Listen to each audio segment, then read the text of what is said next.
I need some money. Kailangan ko mamili ng mga gamit. Pwede bang pahiramin mo muna ako ng pera? Sabi ni Savannah kay Lucas matapos makaligo at makapagbihis ng simpleng white shirt at shorts.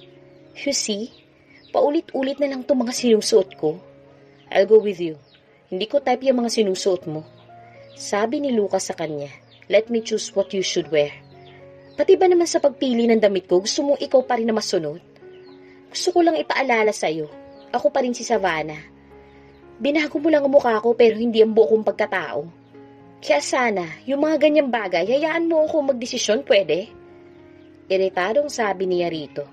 You're such a controlling freak. Reklamo pa niya. Simula kasi nang baguhin ito ang mukha niya. Pakiramdam niya, minamandohan na nito ang buong buhay niya. Na para bang wala na siyang sariling pag-iisip.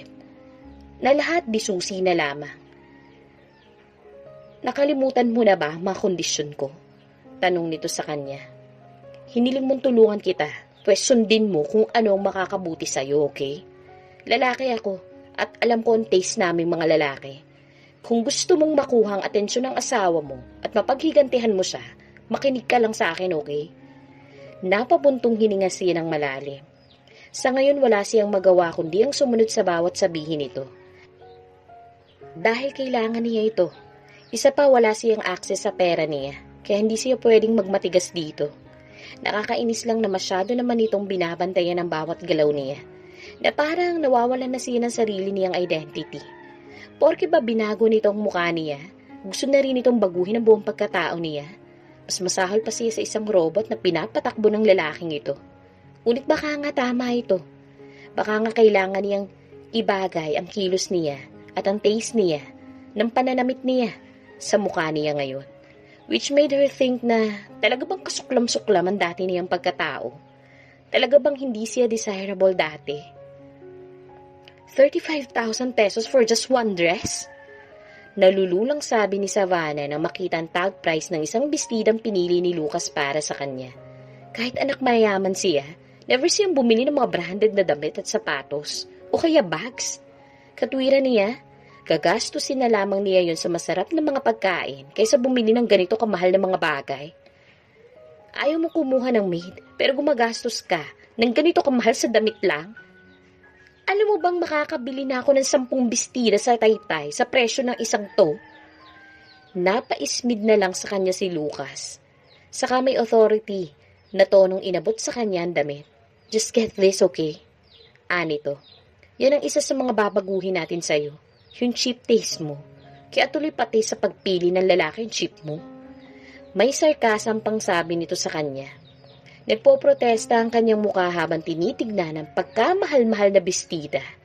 Don't worry, regalo ko yan sa'yo. Sabi nito na makita ang pag-aatubili sa anyo niya. Biglang nagliwanag ang mukha niya. Talaga? Hindi ko to utang sa'yo ha? Wow naman, thank you. Pero dapat bilhan mo rin ako ng mamahaling shoes. Para sa mamahaling damit na to. Aniya rito. Abuso na yan ha. Reklamo nito ngunit bahagyang napangisi. Sige, ako nang bahala sa mga yan. Wow, talaga? Tuwang-tuwang sabi niya. Sa tuwa napayakap siya kay Lucas na waring nagulat sa naging reaksyon niya. Bigla tuloy siyang naasiwa kaya kaagad na kumalas sa pagkakayakap dito. Ikinagulat ni Lucas sa naging reaksyon ng katawan niya nang yakapin siya ni Savannah. Pakiramdam niya, nabalik siya sa panahon noong malakas pa si Sarah. Ganun-ganon ang reaksyon nito sa tuwing na-excite kapag binibilhan niya ng gusto nitong damit. Kabaliktaran kasi ni Savannah, mahilig si Sarah sa mga high-end brands. Kaya ba gusto niya maging katulad ni Sarah si Savannah pagdating sa mga taste nito sa pananamit? Bahagya siyang natigilan. Hindi si Sarah si Savannah. Paalala ng utak niya sa kanyang sarili. Hindi ito ang babaeng minahal niya. Ilang beses pa niya yung kailangang ulit-ulitin sa kanyang sarili. Biglang nagbago ang isip niya. Kumuha siya ng masimpleng damit at pinalitan ng bestidang inabot niya kanina. Mas bagay pala sa iyo ang isang to. Aniya rito. Tama ka, masyadong mahal ang bestidang to para sa iyo. Bahagyang nakaismid na sabi niya. At least to 10,000 lang. Less 30% pa dahil nakasil. Ito na lang ang kunin mo. Hinila niya rito ang naon ng bestida at inihagis ang mas murang damit. Napairap sa kanya si Savannah. Ngunit di lamang niya yun pinansin. Kumuha rin siya ng pabango. Tiniyak niyang hindi yun kapareho ng pabangong ginagamit ni Sarah. Matapos makapamili, nag-dine-in sila sa isang mamahaling restaurant. Sarah? Anang isang babaeng nagulat nang makita si Savannah, saka napalingon sa kanya. Lucas! Masayang bati nito. Kumunot ang noon niya habang pilit na inaalala kung saan niya nakita ang babae. Si Savannah naman, nakatingin sa kanya na waring nakikiramdam sa kanilang dalawa. Don't tell me. Di niyo ako nakikilala. Hey, wala pa akong pinababago sa mukha ko, Lucas. I'm still undecided. Saka bumaling kay Savannah. Sarah, I'm glad you're okay na. My God, I was worried nung mabalitahan ko. Hindi nito itinuloy ang sasabihin. Saka lamang naalala ni Lucas kung sinong babae. Isa ito sa mga kaibigan ni Sarah na nairekomenda nito sa kanya para isailalim sa liposuction, ngunit biglang nag-back out nang sabihin niya mga consequences na maaaring mangyari dito dahil sa mataas na sugar level nito. Natalie! Bulalas niya. Kumusta ka na? Kayong kumusta na? Masayang sabi nito, saka bumaling muli kay Savannah. I'm glad na parang wala nangyari sa'yo pagkatapos ng... Natalie, I don't think it's appropriate na pag-usapan natin dito tungkol sa nangyari sa kanya. Pakiusap ni Lucas sa babae. Nakaunawa naman ito sa kanya, kaya tumanguna lamang ito. I'm sorry, medyo na-excite lang ako makita kayo magkasama. It's alright. I'll go ahead. I'll catch up to you some other time. Mukhang naiistorbo ko ang date ninyo eh. Sabi nitong bumaling muli kay Sarah. I'll ring you tomorrow, okay? Hindi pa rin naman siguro nagpapalit ang number mo. Napatingin sa kanya si Savannah, saka tumango sa babae. Sino ba talaga si Sarah? Tanong ni Savannah sa kanya na makaalis si Natalie. It's none of your business. Sagot ni Lucas sa kanya. Napaangat ang isang kilay ni Savannah. It's none of my business. Talaga? Napagkamalan ako si Sarah ng kaibigan mo pagkatapos sasabihin mo sa akin it's none of my business? Iritadong sagot niya rito. Ngunit sa halip na sumagot, kaagad nitong binayaran ng bill saka nagmamadali ng tumayo. Naiinis na sinundan niya ito. Deserve kong malaman kung sinong nasa likod ng mukhang to? Demand niya rito. Sarah is my wife. Namatay siya sa cancer 3 years ago. Sigaw nito sa kanya. Natigilan siya sa sinabing yun ni Lucas. Sa asawa nito hinulma ang mukha niyang ito. Hindi makapaniwalang napakurap-kurap siya. So iniisip mong mabubuhay mo ang asawa mo sa katauhan ko, ganun ba? Halos paanas lamang na tanong niya rito. Are you nuts? Sa palagay mo mabubuhay ko siya sa katauhan mo? Stop dreaming, Savannah. Niwala ka sa kalingkingan niya. May sarcasm na sagot nito sa kanya. Saka padarag na naglakad patungo sa parking lot. Talaga? Wala ako sa kalingkingan niya? Bakit? Sino bang may sabi sa'yong gusto kong maging kagaya ng kung sino man yung asawa mo? Ikaw lang naman itong nagdesisyon na bigyan ako ng ganitong muka, ni hindi mo man lang ako tinanong kung gusto ko bang may kamukha ako. Ang gulat niya nang marahas yan itong hinawakan sa isang braso. Look at you now! Inis na sabi nito, saka tinignan siya mula ulo hanggang paa. Nakalimutan mo na ba ang dati mong muka para pagsalitaan mo ako ng ganyan, ha? Gusto kong ipaalala sa'yo kung ano dati ang itsura mo. Anitong kinaladkad siya sa sinasakyan at pilit na iniharap ang mukha niya upang makita ang kanyang refleksyon. Ang ganda-ganda mo na ngayon, hindi ba? Hindi mo ba ipagpapasalamat sa akin ang mukhang tinataglay mo ngayon, ha? Nang iinsultong tanong nito sa kanya. Napaluha siya sa napakasakit na sinabi nito. Alam naman niyang hindi siya maganda. Bata pa lamang siya nararanasan na niyang pambubuli ng ibang tao dahil sa taglay niyang kapangitan. Madalas ay napapagkamalan pa siyang ampon dahil ang layo ng mukha niya sa parents niya. Ngunit palagi lang sinasabi ng mommy niya na huwag na lamang niyang pansinin ang mga nambubuli sa kanya. Ang mahalaga raw, mahal siya ng mga ito. Iyon rin siguro ang dahilan kung kaya't habang lumalaki, wala siyang inatupag kundi puros barkada. Kinalimutan niyang pag-aaral dahil tingin niya wala naman siyang pag-asa pa kahit na anong gawin niya. Naging barubal siya, sumama siya sa mga bad influence niyang mga kaibigan. Iyong mga pangit rin kagaya niya, at least belong siya sa mga to. At least hindi siya naiiba. Kaya nga nang may isang leon na nagkagusto sa kanya, hindi na niya pinatagal pa ang pagkakataon. Minsan lang may lalaking dumating sa buhay niya Minsan lang may magparamdam sa kanya na isang lalaking mangangailangan sa kanya. Ramdam niya ang pagpatak ng kanyang mga luha para siyang tinutusok ng isang matalas na punyal sa mga sinasabing iyon ni Lucas sa kanya. Alam kong pangit ako. Alam ko ring tae lang ako kumpara sa mukhang to. Pero wala kang karapatang yurakan ako kahit kailan. Galit na sabi niya rito. Binato dito ang pinamilintong gamit sa kanya. Napahinga na malalim si Lucas. Saka pikon na pinulot ang mga pinamili niyang damit para kay Savannah. Kung hindi lamang niya kailangan ng babaeng ito, nuknukan niya itong susuyuin. Aminado naman siyang uminit ang ulo niya kanina. Kapag kasi napapag-usapan ng asawa niya, umiinit talaga ang ulo niya.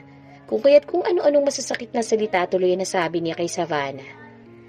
Hindi naman niya intensyong insultuhin ito, pero yun lang ang tanging paraang alam niya para manahimik ito. Okay, I'm sorry, sabi niya rito habang sinusundan ito. Nagigilty siya habang nakikita itong umiiyak. Gusto tuloy niyang murahin ang kanyang sarili. Pagdating talaga kay Sarah, napaka-sensitive niya. Hanggat maaari ayaw niyang ibuntun sa iba ang galit na nararamdaman niya. Ngunit hindi niya yun mapigilan kanina. Mali talaga ang desisyon niya nang magpasya siya na gayahin ang mukha ni Sarah. Ano ba yung katangahang nagawa niya? Savannah, please listen to me. I'm sorry, okay? Aniya rito, ngunit parang wala itong naririnig. Mag-sorry ka sa lelong mong panot. Inis na sagot nito sa kanya, saka parang batang dumiretso sa paglalakad. Muntikan pa itong mabangga ng rumaragas ang motor. Mabuti na lamang, kaagad niya itong nahila payakap. Nakita niya ang takot sa mukha ni Savannah habang nakatingin sa kanya. Maya-maya humahagul ulit ito ng malakas sa balikat niya. Binuhat niya ito hanggang sa makarating sa kanyang sasakyan. Hindi pa rin ito humihinto sa pag-iyak nang iupo niya ito sa passenger seat. Iyak nang iyak si Savannah. Muntikan na siyang mabangga ng rumaragas ang motorsiklo kanina. Mabuti na lamang mabilis siyang nailigtas ni Lucas. Naiyak siya dahil bigla niyang naaalala na muntikan na rin siyang mabangga noon ng isang rumaragas ang motorsiklo kung hindi siya nailigtas noon ni Leon. Baka tuluyan na siyang nabangga. Ngunit kanina bigla niyang naisip na baka na lamang ni Leon ang insidente ngayon kung kaya't bigla siyang naiyak. Hindi na niya alam kung alin ang naging totoo sa mahigit na ilang taon nilang pagsasama ng asawa. Ang laki-laki ko palang tanga. Humihikbing sabi niya kay Lucas. Bakit tuwang-tuwa kayong paglaruan ako? Tanong niya rito. Kasalanan ko bang naging pangit ako para itrato ninyo ako ng ganito, ha? Nagdadamdam na sabi niya. Niyakap siya ni Lucas. I'm sorry. I'm sorry. I'm sorry. Ani ang napangisi. Ilang beses mo bang binanggit sa akin yan ngayong araw na to, ha? Sorry dahil pangit ako? Or sorry dahil nagigilty ka sa mga masasakit na salitang sinabi mo? Or nagsusorry ka dahil pinagsisisihan mong kinopya mo ang mukha ko sa dati mong asawa? Sorry dahil napagsalitaan kita ng masasakit na salita. At sorry dahil pinagsisihan kong kinopya ko ang mukha mo sa asawa ko. Halos paanas lamang nasagot ni Lucas habang titig na titig sa kanya. Mas lalo siyang napaiyak. Ina-expect mo bang pati ugali niya makukuha ko? I'm sorry pero barubal talaga ako eh. Hindi ako maayos kumilos. Actually, wala ngang maniwala na anak mayaman ako eh.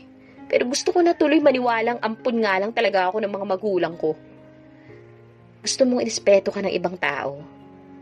Kailangan mong kumilos ng karespe-respeto. Nasa ibang katauhan ka na ngayon. Kailangan mo makipagtulungan sa akin at magtiwala. From now on, di na natin pag-uusapan pa tungkol sa asawa ko, okay? Let's move forward. Kung gusto mo makapaghiganti, kailangan mo magtiwala sa akin, okay? At huwag sanang matigas yung ulo mo para hindi na tayo nag-aaway pa, maliwanag ba? Umiiyak na tumanguna lamang siya. Kalimutan mo na rin kung ano man yung mga nasabi ko sa'yo kanina. I really did not mean it. Anito sa kanya. May pait sa mga labing pinunasan niya ang kanyang mga luha. You did not mean it? Pero tagos na tagos sa dibdib ko yung lahat ng mga masasakit na salitang sinabi mo. As if nuknukan ng pangit yung dati kong mukha. Ang sakit-sakit kasi. Totoo naman lahat ng sinabi mo. I'm sorry. Naisip ko tuloy. Para sigurong babaliktad ang sikmura ni Leo noon tuwing inaangkin niya ako. Muli na naman siyang napahikbi. Hirap na hirap siguro siya sa pagpapanggap na mahal niya ako. Pumatak na naman ang kanyang mga luha. Imagine, ang ganda-ganda ni Brittany. Pagkatapos, ako yung kasiping niya. Mas maganda ka na ngayon kaysa kay Brittany. Yeah, tumawa siya ng pagak. Pero fake ang ganda kong to. Yung kay Brittany, original yun. Malungkot na sabi niya rito. Walang maniniwalang fake ang babaeng nasa harapan ko ngayon. Halos paanas lamang nasabi nito habang nakatitig sa kanya. Napalunok siya. Ng mga sandaling iyon, parang siya ng pinakamagandang babae sa mundo kung tignan siya ni Lucas. Samantalang kanina lang, halos madurog ang dibdib niya sa masasakit na salitang binibitiwan nito. Savannah, hindi ba sinabi ko na sa'yo wag na wag kang aakyat dyan, baka mahulog ka? Dinig niyang sigaw ng isang patpating babae sa kanya. Nay, sanay ako dito! Nakangising sabi ng 10-year-old na bata habang inaakyat ang mataas na puno ng bayabas. Pinatas niya ang hinog na bayabas sa binato sa babae. Nay, saluhin niyo po! Ngunit bago pa yun masalo ng babae, nahulog na yun sa putikan. Tawa ng tawa ang bata. Ang hina niyo talagang sumalo, Nay. Di ka mabubuhay kapag kulang ka sa diskarte. Ikaw ang di mabubuhay kung di ka bababa dyan. Marupok na mga sanga niyan. Konting mali mo lang dyan, bangin ang bagsak mo. Savannah! Sigaw ng babae nang makita nito nagkamali siya ng tungtong at naputol ang sangang kinakapitan niya kung kaya't napadulas at nahulog. Savannah! Humihingal si Savannah nang magising mula sa isang panaginip. Pinagtakha niya, sa kanyang panaginip, iba ang nanay niya. Napapikit siya. Parang tutong-totoo ang panaginip niya. Ilang gabi na niyang napapanaginipan ng ganun. Paulit-ulit rin ang babaeng yun sa panaginip niya. Ang nanay niya, hindi ang kanyang mommy. Sa panaginip niya, hindi siya anak mayaman, bagkus anak siya ng isang katulong. Ang weird ng panaginip niyang yun, no? Bumangon siya at lumabas ng kwarto para kumuha sana ng tubig sa kusina nang marinig niya ang tinig ni Lucas na waring may kausap sa telepono. Dahan-dahan siyang humakbang sa may pinto ng kwarto nito. Pinakinggan kung anong sinasabi nito. Feeling kasi niya may kaaway na naman dito sa telepono. Talaga bang palaging mainit ang ulo ng lalaking yun? Gwapo nga, pero palagi naman bad trip. Sa sobrang busy siguro sa trabaho nakakalimutan na ang personal na buhay kaya tigang. Di ba gano'n naman ang mga lalaki kapag kulang sa sex? Mainitin ang ulo. Muntik na siyang matumba nang biglang bumukas ang pinto na sinasandalan niya.